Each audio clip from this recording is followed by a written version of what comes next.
Have you ever imagined the perfect serenity of Eden, where every detail of creation reflected God's wisdom and goodness? There Adam and Eve walked in harmony, living in fullness, still unaware of the shadow of evil. Yet even in that bright scene, a hidden presence plotted their ruin. Satan, moved by envy, saw in man and woman the new ground for his rebellion. He longed to turn love into distrust, praise into reproach, leading them into guilt and the punishment of sin. And so the adversary began weaving his snares, silently watching, preparing for the exact moment to strike. But the Creator did not leave them without warning. Heavenly messengers told them of Satan's fall, of the importance of God's law, and of the danger of disobedience. God, in his infinite wisdom, placed Adam and Eve under a test, just as he had done with the angels. His law was not merely a command, but the very expression of his character, an outpouring of love and justice. Eden's harmony depended on their obedience. Any deviation would bring ruin. Humanity, created in God's image, bore the moral responsibility of discerning and following the law, something no other creature possessed. The tree of knowledge standing at the garden's center symbolized this test. Everything was theirs to enjoy except that fruit, under penalty of death. Satan needed no constant temptations, only the opportunity near the forbidden tree. He chose his disguise carefully, the serpent a creature of beauty and grace, its wings gleaming like gold under Eden's light, hiding the malice within. While tending the garden, Eve wandered from Adam, forgetting the angel's warning. The serpent, moving gracefully, approached the forbidden tree and began its alluring dialogue.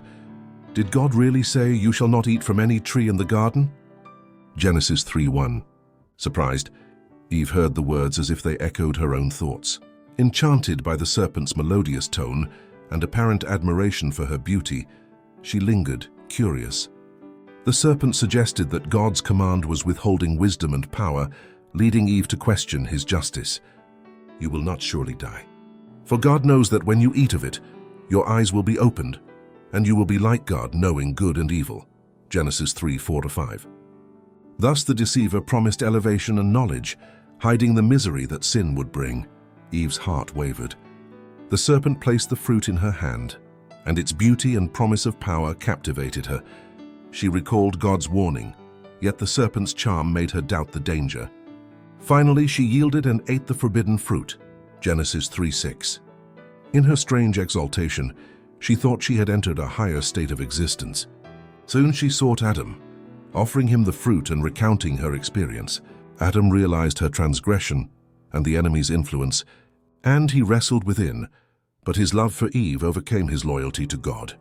Fearing separation and persuaded by the serpent's claim, he also ate, sealing the disobedience that would shake creation itself. The immediate effect was devastating.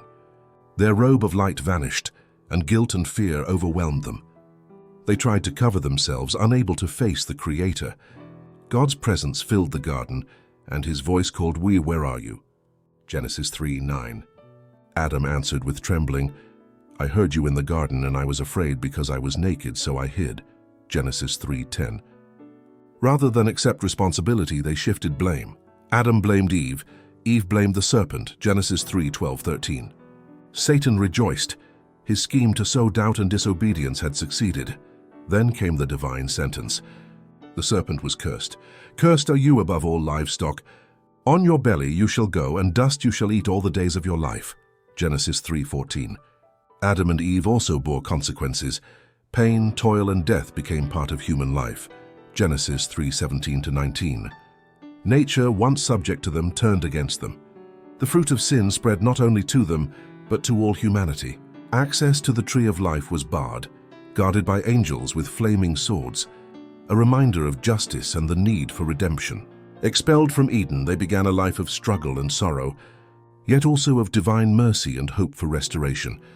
Though cast out, Adam and Eve humbled themselves, confessing their guilt and pledging obedience.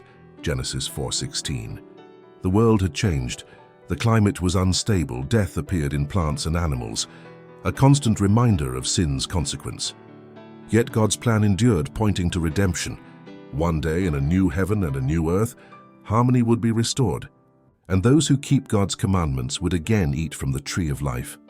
Rejoicing in his perfect creation, intact and glorious, as it was meant to be, Revelation 2:7. Deuteronomy 22:14.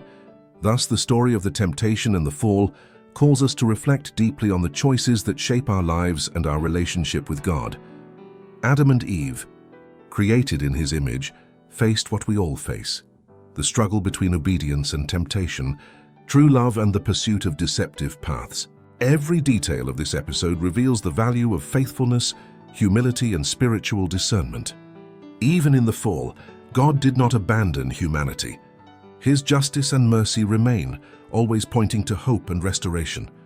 May we learn from their story, remembering that our choices carry eternal weight, and that obedience to His word leads to true freedom and peace. If this message touched your heart, I invite you to support this mission. Leave a like, share this with friends and family, and subscribe so you don't miss future teachings. Every gesture helps spread God's word and strengthen faith around the world. May the grace and peace of the Lord be with you always. Contigo.